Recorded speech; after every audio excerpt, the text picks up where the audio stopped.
जय श्री राधे। कर भला होगा भला, नहीं सुना होगा नाम जप का ऐसा चमत्कार, एक सत्य घटना।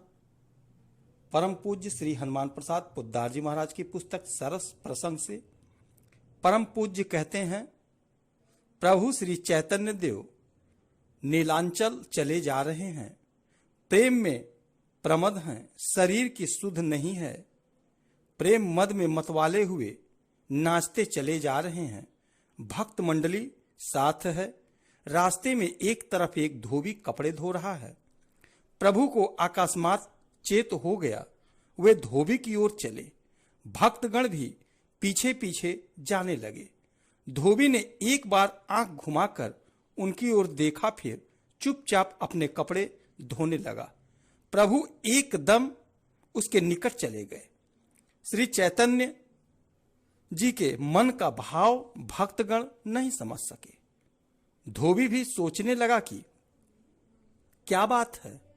इतने में ही श्री चैतन्य ने धोबी से कहा, भाई धोबी, एक बार हरि बोलो। धोबी ने सोचा साधु भीख मांगने आए हैं। उसने हरि बोलो प्रभु की इस आज्ञा पर कुछ भी ख्याल न करके सरलता से कहा, महाराज मैं बहुत ही गरीब आदमी हूं, मैं कुछ भी भीख नहीं दे सकता। प्रभु ने कहा, धोबी तुमको कुछ भी भीख नहीं देनी पड़ेगी, सिर्फ एक बार हरि बोलो। धोबी ने मन में सोचा, साधुओं का जरूर ही इसमें कोई मतलब है, नहीं तो मुझे हरि बोलने को क्यों कहते।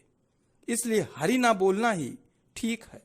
उसने नीचा मुख किए कपड़े धोते धोते ही कहा, महाराज मेरे बाल बच्चे हैं, मजूरी करके उनका पेट भरता हूं।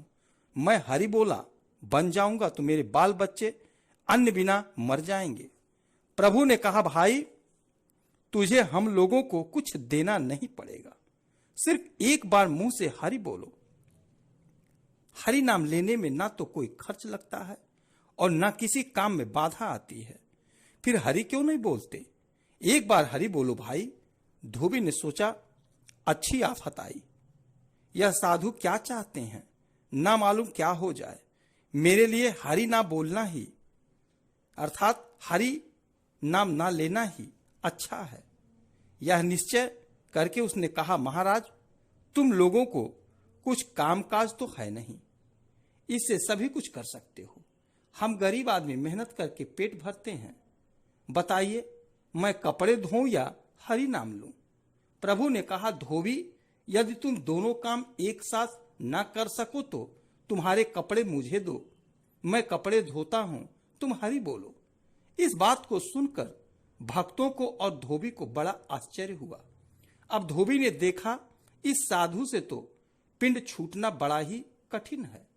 क्या किया जाए, जो भाग्य में होगा वही होगा। यह सोचकर प्रभु की ओर देखकर धोबी कहने लगा, साधु महाराज मुझे कपड़े तो नहीं धोने पड़ेंगे। महाराज जी बोले कि नहीं, मैं कपड़े धोऊंगा। फिर धोबी ने कहा, नहीं महाराज तुम्हें कपड़े तो नहीं धोने पड़ेंगे, जल्दी बताओ मुझे क्या बोलना है, मुझे क्या बोलना पड़ेगा, मैं वही बोलता हूं। अब तक धोबी ने मुख ऊपर की ओर नहीं किया था। अब की बार उसने कपड़े धोने छोड़कर प्रभु की ओर देखते हुए उपर्युक्त शब्द कहे। धोबी ने देखा, साधु करुणा भरी दृष्टि से उसकी ओर देख रहे हैं और उनकी आंखों से आंसुओं की धारा बह रही है। यह देखकर धोबी मुग्ध सा होकर बोला, कहो महाराज मैं क्या बोलूं। प्रभु ने कहा, भाई बोलो हरि बोल। धोबी बोला, प्रभु ने कहा, धोबी फिर हरि बोल। बोलो। धोबी ने फिर कहा, हरि बोल। इस प्रकार धोबी ने प्रभु के अनुरोध से 2 बार हरि बोल कहा। तदंतर वह अपने आप में नहीं रहा, बिहल हो उठा। बिल्कुल इच्छा न होने पर भी वह ग्रहग्रस्त की तरह अपने आप ही हरि बोल पुकारने लगा। ज्यों-ज्यों हरि बोल पुकारता है त्यों-त्यों बिहलता बढ़ रही है। पुकारते पुकारते अंत में वह बिल्कुल बेहोश हो गया। आंखों से हजारों लाखों धाराएं बहने लगी। वह दोनों भुजाएं ऊपर की ओर उठाकर हरि बोल पुकारता हुआ नाचने लगा। भक्तगण आश्चर्यचकित होकर देखने लगे। अब प्रभु नहीं ठहरे, उनका कार्य हो गया, इसलिए वे वहां से जल्दी चले। भक्तगण भी साथ हो लिए। थोड़ी सी दूर जाकर प्रभु बैठ गए। भक्तगण दूर से धोबी का तमाशा देखने लगे। दूर से तमाशा देखने लगे। धोबी भाव बता बता कर नाच रहा है। प्रभु के चले जाने का उसे पता ही नहीं। उसकी वाह दृष्टि लुप्त हो चुकी है। भाग्यवान धोबी अपने हृदय में गौर रूप का दर्शन कर रहा है। अर्थात भाग्यवान धोबी अपने हृदय में गौर रूप प्रभु का दर्शन कर रहा है। भक्तों ने समझा धोबी मानो एक यंत्र है, प्रभु उसकी कल दबाकर आए हैं और वह उसी कल से हरि बोल पुकारता हुआ नाच रहा है। भक्त चुपचाप देख रहे हैं। थोड़ी देर बाद धोबिन घर से रोटी लाई। कुछ देर तक तो उसने दूर से खड़े खड़े पति का रंग देखा, पर फिर कुछ भी ना समझकर हंसी में उड़ाने की भाव से उसने कहा, यह क्या कर रहे हो? ये क्या हो रहा है? यह नाचना कब से सीख लिया? धोबी ने कोई उत्तर नहीं दिया। वह उसी तरह दोनों हाथों को उठाए हुए घूम घूम कर भाव दिखाता हुआ हरि बोल पुकारने और नाचने लगा। धोबिन ने समझा पति को होश नहीं है, उसको कुछ न कुछ हो गया है। वह डर गई और चिल्लाती हुई गांव की तरफ दौड़ी तथा लोगों को बुलाने और पुकारने लगी। धोबिन का रोना और पुकारना सुनकर गांव के लोग इकट्ठे हो गए। धोबिन ने डरते डरते उनसे कहा कि मेरे मालिक को भूत लग गया। दिन में भूत का डर नहीं लगा करता, इसलिए लोग धोबिन के साथ लेकर धोबी के पास आए। उन्होंने देखा धोबी बेहोशी में घूम घूम कर इधर उधर नाच रहा है।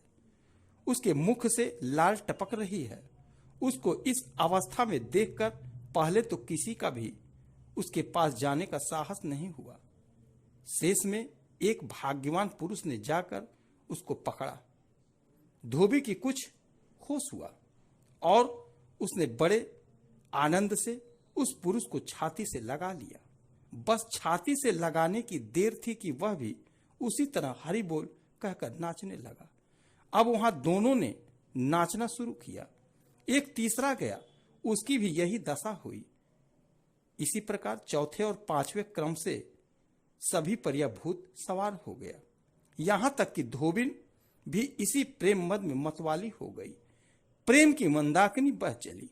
हरि नाम की पवित्र ध्वनि से आकाश गूंज उठा। समूचा गांव पवित्र हो गया। जय श्री राधे।